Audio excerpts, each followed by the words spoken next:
Meet Grace, a college student who volunteers at a human rights organisation.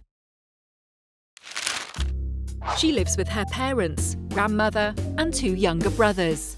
They have a small plot of land where they grow vegetables and maize to help feed their family. Last year, Grace's region was hit by drought and her family lost half the harvest. Fortunately, they received income support from the social protection system, so her parents could buy seeds and plant crops for the next season. In college, Grace learns about social protection flaws. Her teacher explains that everyone has a right to essential healthcare and to basic income security, through, for example, child benefits or unemployment assistance. Grace thinks about her country. If people and companies paid tax based on their ability to pay, it would be possible to support individuals or a region in need. Social protection flaws make sure they don't fall into poverty. While volunteering, Grace meets George, a government representative. Grace asks George about social protection. He explains that it is a social contract that gives everyone social security. It helps create inclusive development for society, and if everyone contributes their fair share, it is possible to support all people who face vulnerability during their lifetime. Less than half of the world's population has access to any social protection, especially in low-income countries where most people remain unprotected.